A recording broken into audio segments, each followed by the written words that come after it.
This episode is sponsored by HP. Most people are not counter-espionage experts, but that won't stop them getting targeted by cyber criminals seeking to extract their secrets. HP understands that approximately 4 in 10 UK businesses have reported cyber breaches in the past 12 months alone. That's why HP business laptops, desktops, and workstations bought directly on HP Store are secure straight out of the box with their endpoint security. No more stressing about dodgy emails or unexplained pop-ups. HP's independently verified Wolf Pro security works alongside your existing security tools to protect your business users and reputation from malware and evolving cyber threats with your first click. You don't need an alias or a secret hideout to stay safe. Just Wolf Pro security working tirelessly to protect your hard work. It's security that's built in, not bolted on. Find out more about how HP can protect your business at hp.com/classified.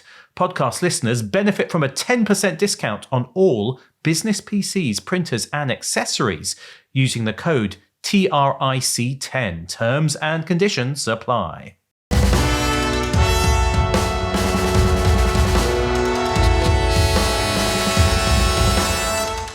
We have spent the last 2 episodes, haven't we, Gordon, looking at Kim Philby's early life, his time really in the shadow of his extremely eccentric and overbearing father, Philby's time at Cambridge. Who doesn't get radicalized at Cambridge, right, Gordon?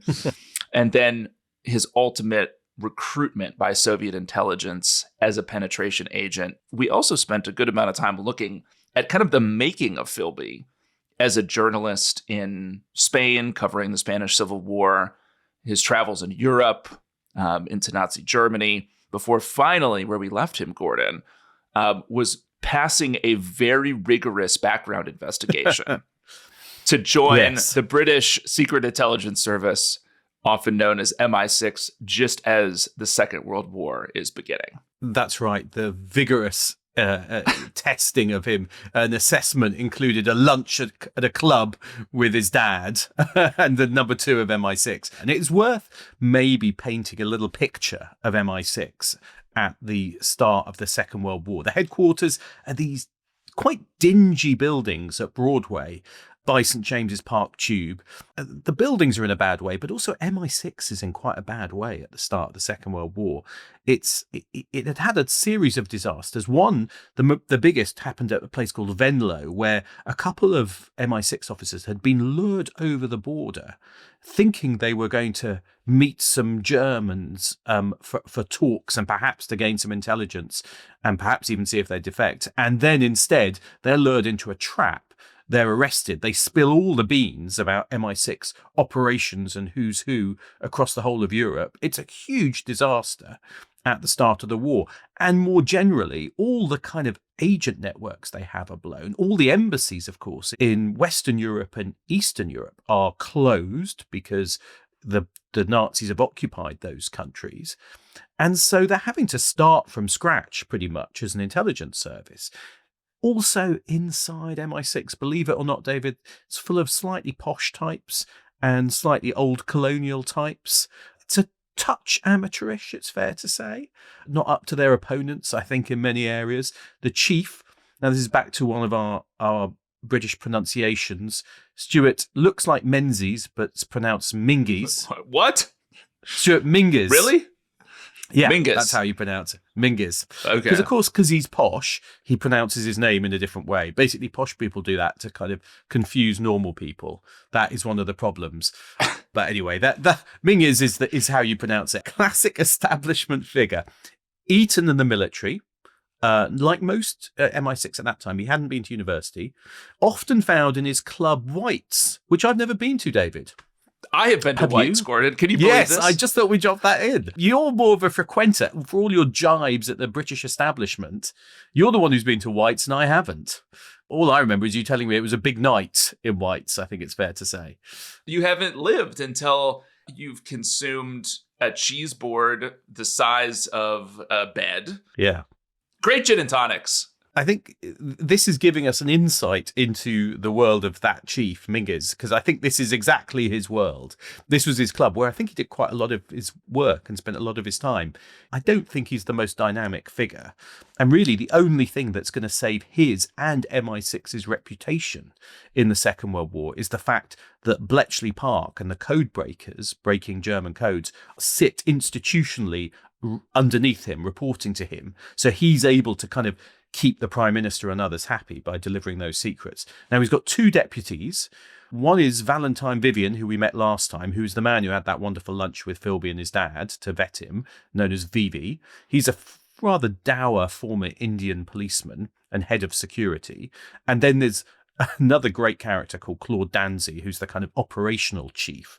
The two men, of course, absolutely loathe each other and purely communicate via memo, which I think is the only way to communicate in a bureaucracy. My favorite description of Danzy is from one of his officers, Hugh Trevor Rathbone, who works at MI6 at this point, and he describes Danzy as an utter shit, corrupt, incompetent, but with a certain low cunning, which I think is a kind of pretty good description.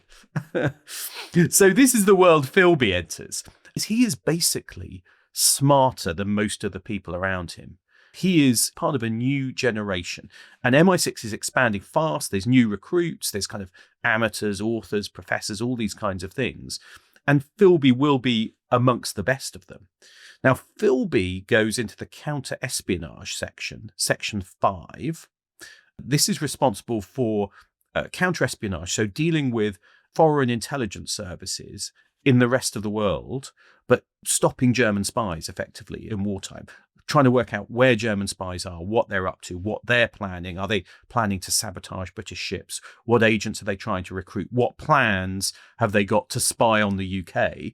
And then you would pass that information on to MI5, who actually do the protecting the UK. And it's about 20 officers or so at the start in this section, based not in Broadway, but actually north of London in St Albans, partly because they'd moved quite a lot out there, the fear of bombing at the start of the war.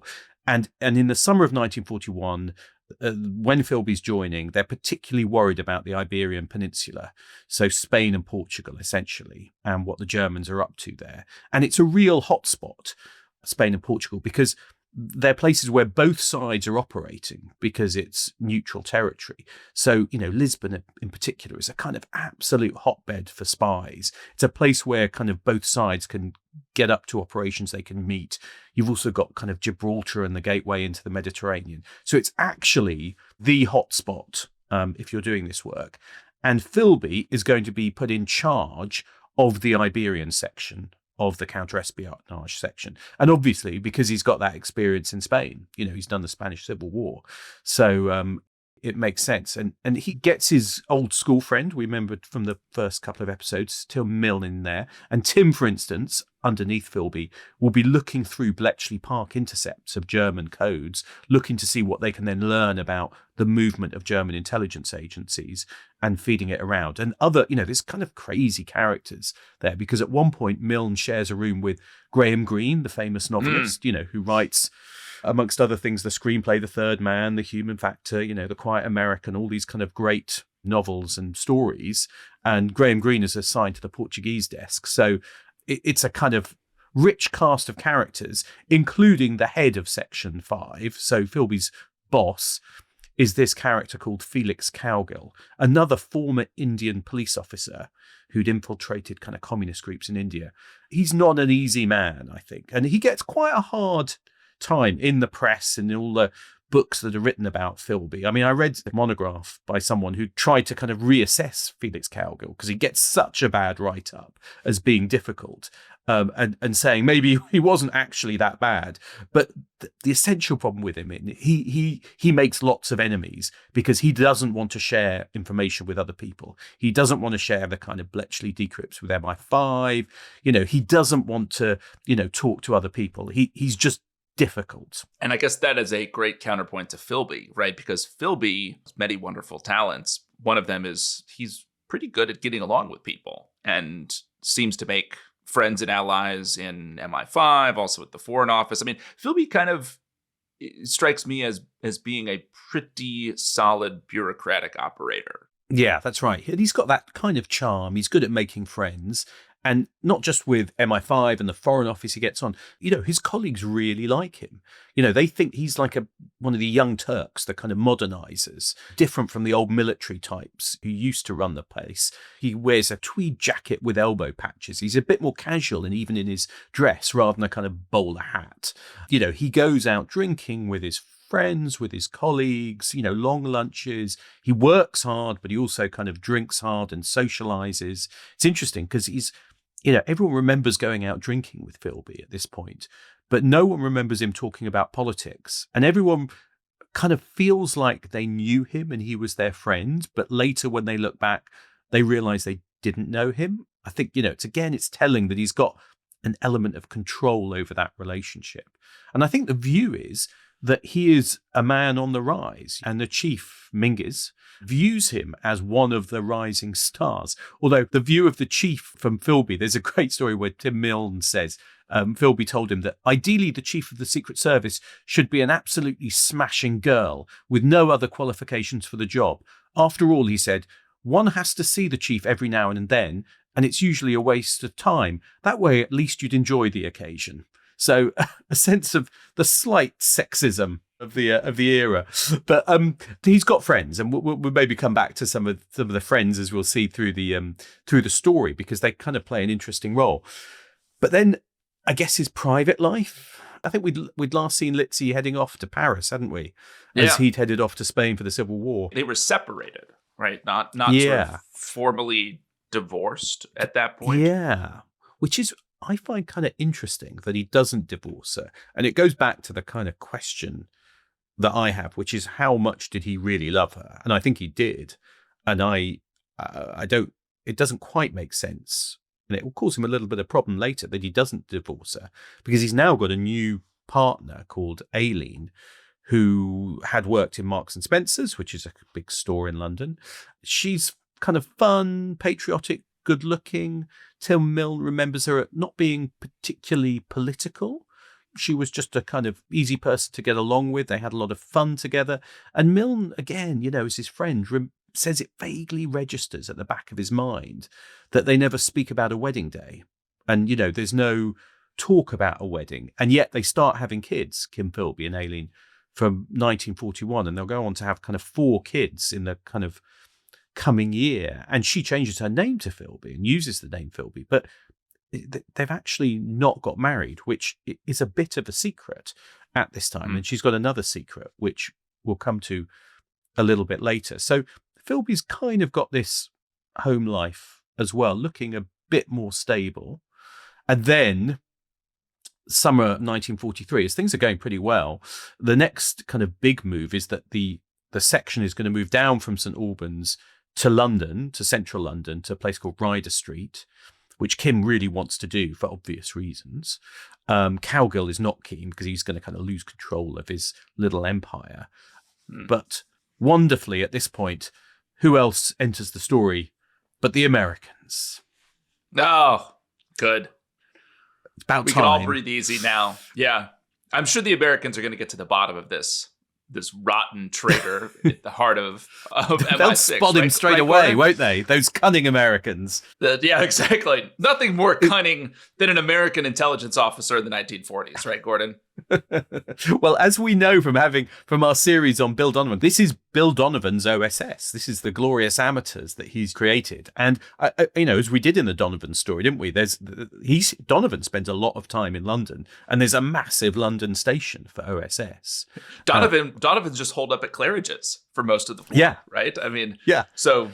Popping between seeing the chief at White's and Donovan at Claridge's. It's, wartime life. But OSS has a counterintelligence section, which is called X2. I like that name. It's kind of... That's good. I know, it's good. It's a good name.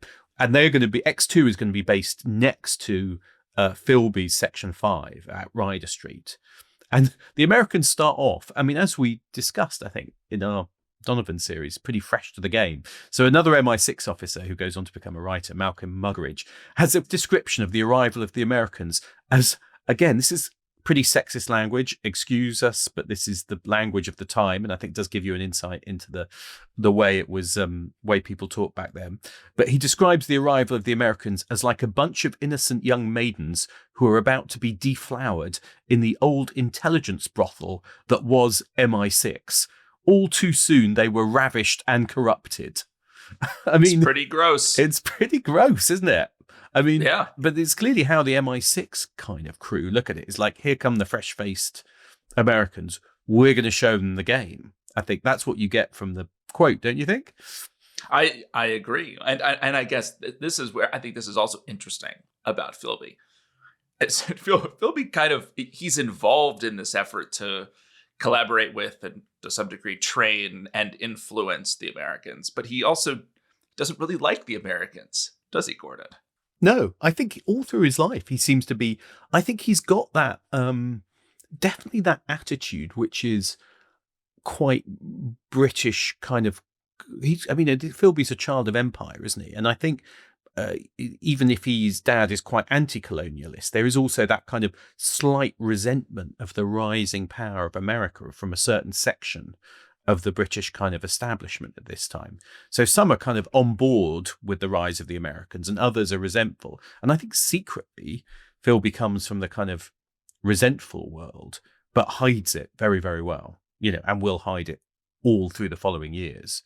But that, definitely is a factor beneath the surface. But Philby's there, he gives talks to these new Americans, the OSS guys, on how to turn agents and double them back against the Nazis, gets to know David Bruce, who will become the London chief of OSS and who, ends up on the beach at Normandy with Donovan famously, as we heard last time. Philby's also connected with James Jesus Angleton, who will become the head of the CIA's counterintelligence staff and very nearly come close to wrecking the place from the inside out because of his exceptional paranoia, but at this point is really a very serious Anglophile and gets close to Philby. Philby kind of tutors Angleton in the craft of intelligence, which I find very ironic, and that will be a friendship that the CIA will pay very dearly for in the coming decades. Yeah, that's right. I think the legacy of that friendship between Angleton and Philby and the betrayal of Angleton by Philby is you're right, going to absolutely, it's going to shape the CIA during a significant part of the Cold War. So it's again one of the kind of reasons why Philby is such a kind of consequential character. Philby all this time, I guess, is still meeting his handlers.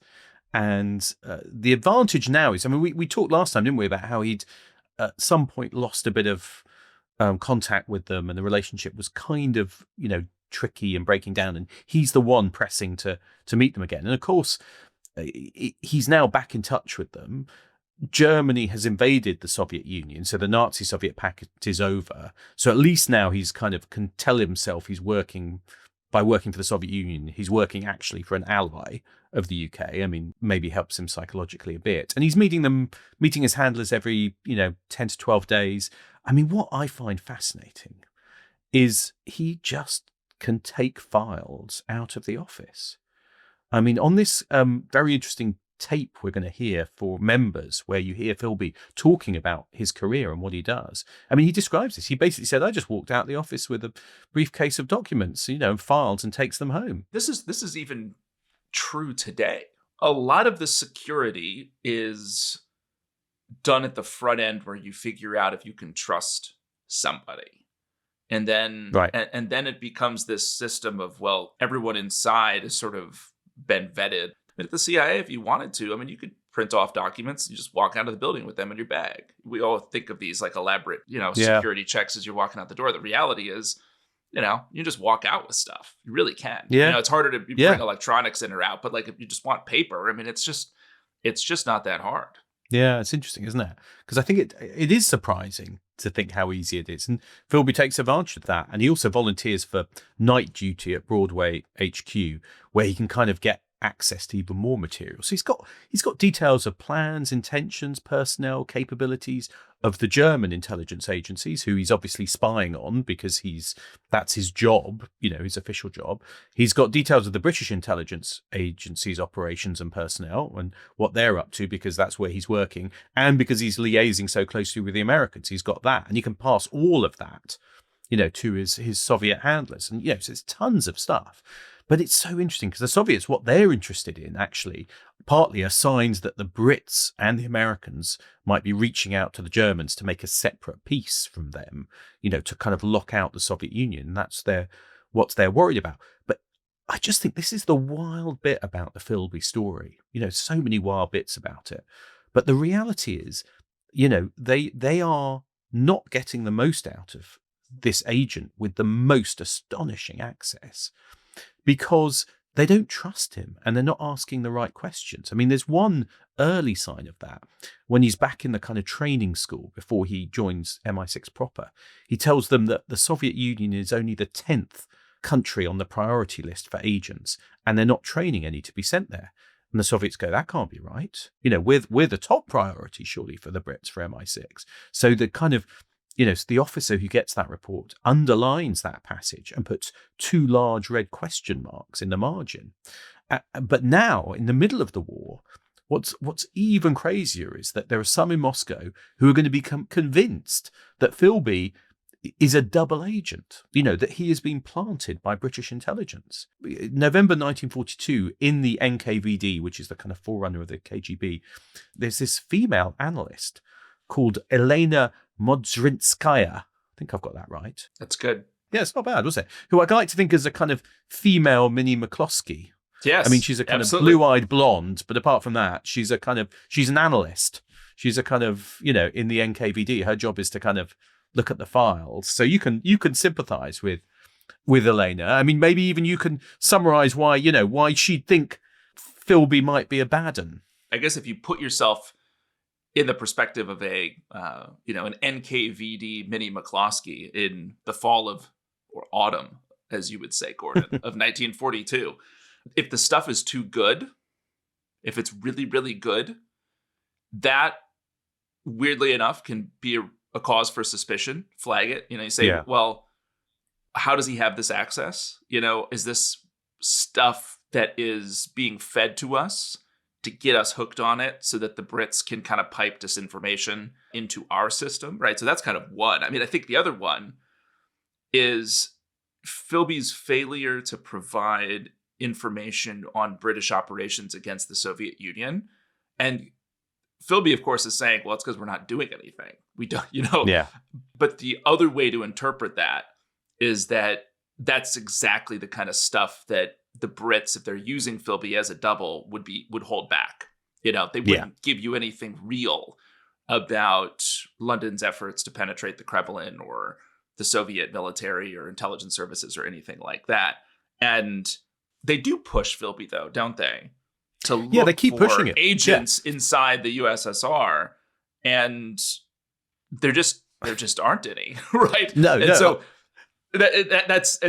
that information could be interpreted by the NKVD Minnie McCloskey in kind of multiple ways, right? It's so interesting because they're convinced there must be.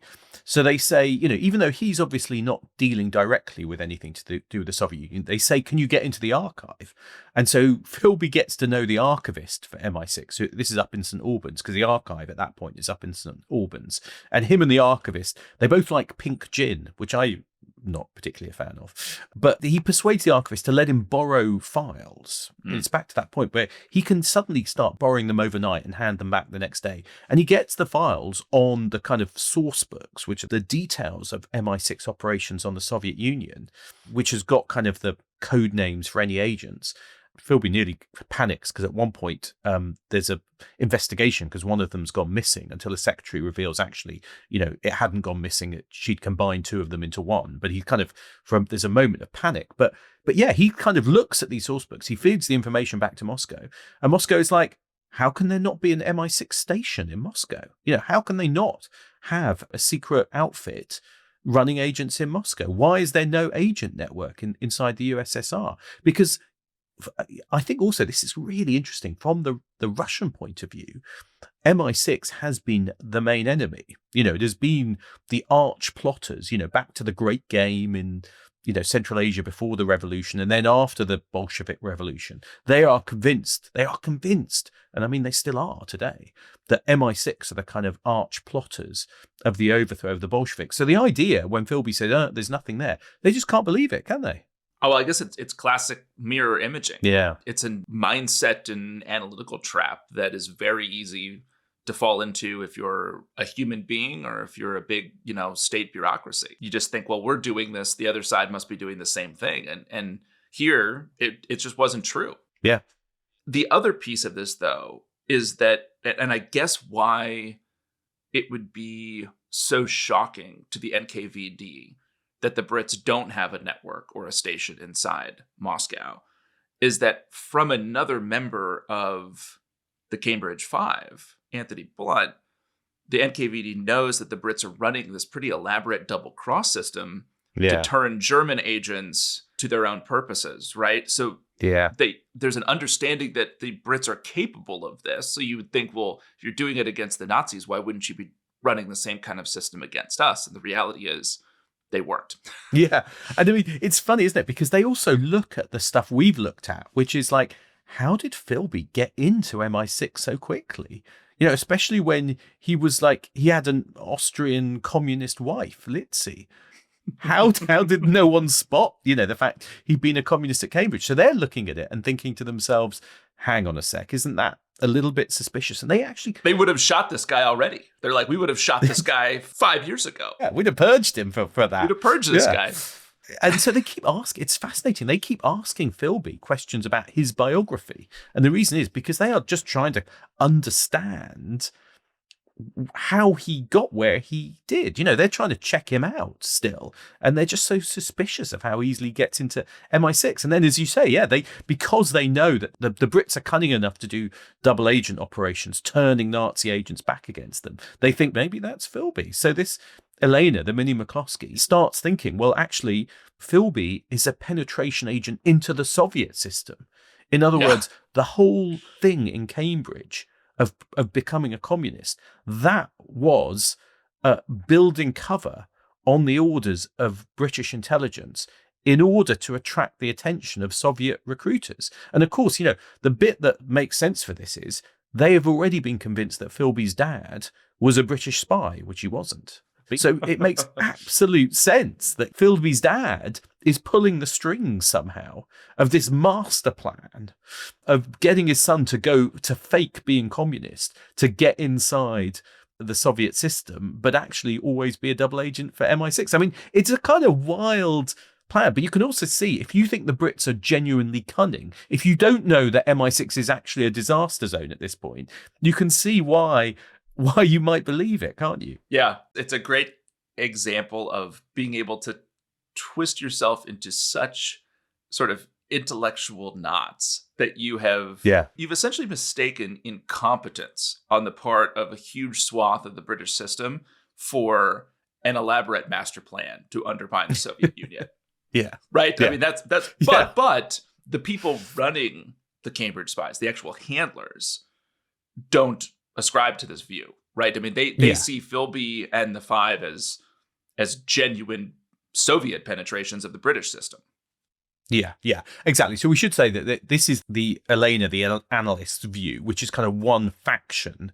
But then there's another faction within the NKVD, the KGB, which takes the opposite view, which is no, these guys are for real. And particularly the handlers who are dealing with Philby out in London and elsewhere, they all believe he and the other agents are for real. So there's a kind of battle which is ebbing and flowing in the Soviet bureaucracy about how much to believe them. And at one point, late 43, there's kind of caution around them. That's the point where they think most of them might be bad, apart from weirdly Donald MacLean, who they think is more likely to be for real.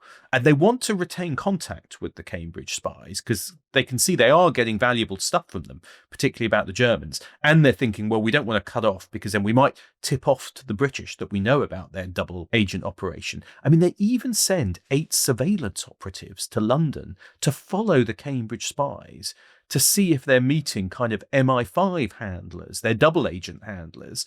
And these are people who are in Russian clothes, don't speak English, and don't find anything because there's nothing there to find. But it's kind of, it's kind of crazy, isn't it? I mean, it's kind of almost Keystone Cop stuff. But of course, they're still getting this great information from them, and they get top level stuff from John Cairncross and from Bletchley Park, because he's got access to Bletchley, which actually, it's amazingly valuable, this stuff, to the Soviet Union, because it helps them at the famous Kursk battle. And the Bletchley decrypts he passes on supposedly help them launch preemptive strikes on some of the German airfields. So, this is as good intelligence as you get. So eventually that kind of balance of opinion will swing back to the idea, these guys are for real. The stuff is just too good to ignore. And so, Philby finally, by 44 is back in the good books. Also, maybe there, Gordon, with Philby, now codenamed Stanley, in the good graces of his NKVD Soviet handlers. Let's take a break. When we come back, we'll see how Philby pulls off a massive intelligence coup. This episode is brought to you by Attio, the CRM for the AI era. Now, David, people think that spycraft is just car chases and secret codes, but an awful lot of it is just idling around, waiting for the action.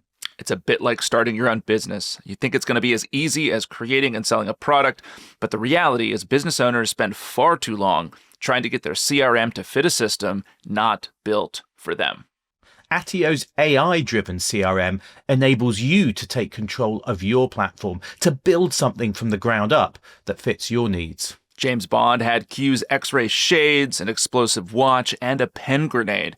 Business owners have Attio's real-time customer insights and platform that grows with them. All tools relevant for your mission to build a company from the ground up.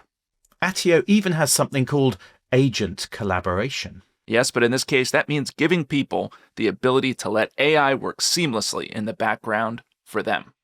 Try Attio for free at attio.com/trick. Welcome back. The tide is turning in the war, Gordon, and the Brits are looking at the Soviet Union in a new light. Yeah, that's right. So in the middle of the war, suddenly the Brits start thinking about, well, maybe we should be spying on the Soviets. And they're going to start a new Section 9, and they're going to start that in May 1943, which is super secret. And its aim is going to be to spy on the Soviet Union and penetrate Soviet intelligence. And Valentine Vivian draws up a proposal of how to do this and the kind of methods and techniques which will be used. And of course, this is greeted with much excitement in Moscow because it suddenly confirms their suspicions that they are, of course, the real enemy. Now, initially, the head of this section is someone, an expert from MI5, but then the job as the permanent head of Section 9 is opening up in 1944. Now, the logical person to put in charge of it is Felix Cowgill, who's the head of Section 5, Philby's boss. He's an anti-communist expert. But of course, when Philby tells his Russian handlers about this new section and about the fact that the job is coming up to head it, they are like, get that job. You do whatever it takes to get that job. And you can see why they think it. And in his memoir, this very dodgy memoir called My Silent War, Philby implies, he does some kind of brilliant maneuvering. I think it's only half true because a lot of it is going to be kind of Cowgill's mistakes that stop him. Because the thing is, the new job involves working very closely with MI5. And they, of course, as we heard, hate Cowgill because he doesn't share anything with them. And Philby then arranges to make sure that everyone making the appointment, the decision, knows how bad Cowgill's relationship with MI5 without Philby's fingerprints being on that. So he does it quite subtly. And he does exactly the same with the Foreign Office, who also don't like Cowgill. And also Cowgill is in a massive row at that point because he's in a row with everyone, with Hoover, J. Edgar Hoover at the FBI. And again, kind of Philby makes sure, subtly though, that everyone knows that Cowgill just doesn't get on with the partners. So in all the kind of spy novels, David, this kind of bureaucratic maneuvering is the kind of thing that happens. Here it really is happening. Yeah. Do you reckon that happens in the in CIA when a big job comes up? Are people kind of gently, subtly knifing each other in the back? I'm sure it happens. I mean, the reality is there just aren't that many senior jobs. There tend to be more senior people than there are sort of good jobs. And so there is competition over them, or there can be. Doesn't this happen in every organization? Yeah, maybe. But Philby, he is kind of a natural choice for this job. Yeah. He's got a reputation as being a hardworking MI6 officer. He knows Europe. He speaks many of its languages. He's well-traveled. He gets along well with others. So in some ways, he's a very natural pick. Yeah, I think that's right. And Cowgill is just a bit too difficult. So, I mean, Philby does do this brilliantly. And, he will get the job in September 1944. Cowgill is furious. And I mean, he goes on to resign from being head of Section 5 and actually ends up leaving MI6 shortly afterwards. So, that's it. So Tim Milne, Philby's old friend, then takes over Section 5 and Philby will still be supervising that. But Tim Milne, it's very interesting because he, again, in his memoir, he says, people expressed surprise, in hindsight, that I didn't come forward at the time of Kim's appointment and inform my superiors that he'd held communist views before the war. And Milne says, in 1944, it didn't seem at all likely that he stood where he had in 1933. People do change their views, particularly those who form extremist opinions at university. This is all well understood. It's obviously Tim Milne thinking in later life, how did you not point out that the person who's just been appointed to head anti-Soviet activities was a communist at Cambridge? Milne is another one who's, a friend of Kim, knows it, and doesn't raise it. He'd been with Philby. It's fascinating, isn't it? All these people who just kind of turn a blind eye to it, really. I mean, who wasn't a communist back in 1932 at Cambridge? Yeah. Well, it feels like everyone was, I think. Yeah. Everybody was. Many young, well-educated people at this time would have dabbled with it in their university days, right? That would not have been uncommon. So in some ways, Philby's father's comment to VV that, this is sort of youthful indiscretion would have resonated. Would have rung true. It would have been the experience of so many other people who were sort of moving into these types of important jobs during the war. Yeah, I think that's right. But it is an amazing triumph. Philby is now head of Section 9 and takes on a new title from late 1944 for a couple of years. He's now in the Broadway headquarters building as a senior officer. He is in charge of running operations into and against the Soviet Union. I mean, the existence of this section is at first really secret, and I love this fact. They're told at first not to tell the Americans about it because they're worried it might leak to the Russians through the Americans. Little do they know that Philby's kept them well informed all the time. And though eventually the Americans are told, and they are told that all American intelligence services working against the Soviet Union are to coordinate their work through Philby. And so now he can pass, it's just crazy. He could pass on details of all MI6, German, American operations. He's passing on really useful details to the Russians, including about people who are anti-Soviet and spying for the Germans, who, when the Soviets then occupy the country at the end of the war, can be picked up. And, we know what happens to them. He's also able to protect some of the other Cambridge recruits from MI5's interest. I mean, it's a complete triumph for Moscow because their man is running operations against them. I mean, you don't get better than that, do you? In kind of in spy terms.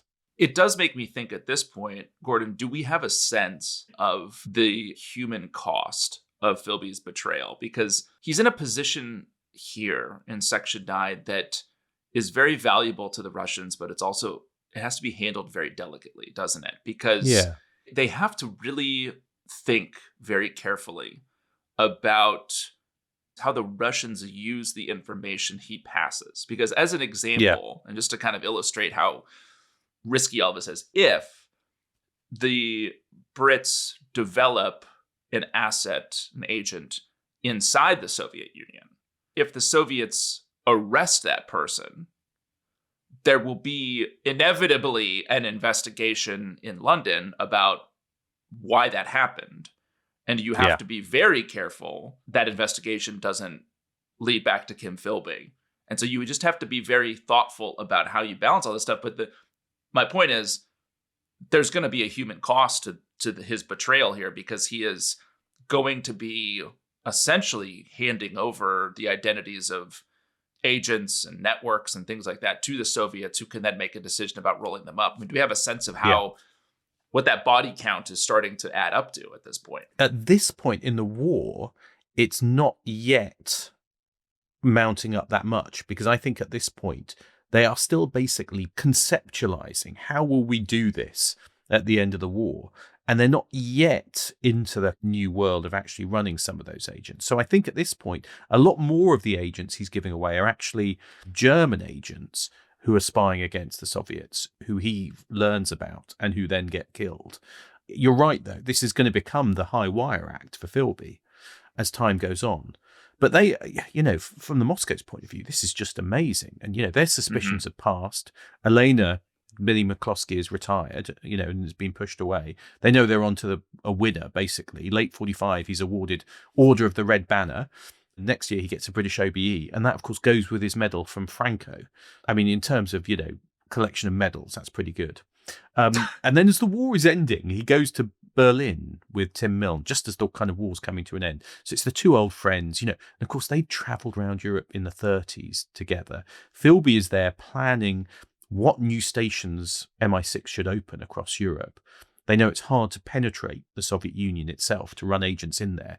So they're trying to work out, which countries could we open up stations where we can use to send agents into the Soviet Union. And Milne writes, we paid a visit to Hitler's chancellery, badly damaged but not totally destroyed. His office was still littered with broken glass and debris. A light bulb, somehow intact, was lying on the floor, and I threw it at the huge marble-topped desk, where it burst with a satisfying report. A cheap and childish gesture for which I felt no shame. And then the two of them go to look at the place at Potsdamer Strasse where they'd seen that Nazi torchlit rally in the early 30s. So it's a kind of weird circle for Philby. They then get cooked. This is a weird detail you find when you read all these memoirs. They have a meal cooked by someone who's using Eva Braun's, who's Hitler's partner, who's now dead, her cooker. And they get nearly poisoned by a cook who serves them insecticide by mistake. And so Philby ends up kind of semi-delirious and nearly kind of dying during that trip, which is also the moment that they learned this most dramatic news, that the Americans have dropped the atomic bomb on Hiroshima. A moment when the world changes and you get this sense of the Second World War closing, but also the dawn of what will be and become known as the Cold War, in which Kim Philby is going to play this absolutely pivotal role in its early years. So maybe there, Gordon, with Kim Philby hopped up on insecticide and wandering the streets of Berlin at the end of the war. Let's end, and when we come back next time for the thrilling finale of this series exploring the life of the young Kim Philby, we'll see how this tightrope walk that he's managing is going to become much more important and much more precarious. If you want to hear that right away, you can by joining the Declassified Club at therestisclassified.com, and you get more. You get an interview with Antonia Senior, who's the author of a fantastic new book about the Cambridge spies, and you will also get the very special chance to hear from the man himself, Kim Philby. It is an amazingly honest account by Kim Philby about his activities in these years. So it's a really fascinating chance to hear Philby's voice talking about some of the things we've been discussing in these episodes. So that's there for club members. That will be there this week. And of course, you can join at therestisclassified.com. But otherwise, we'll see you next time. We'll see you next time.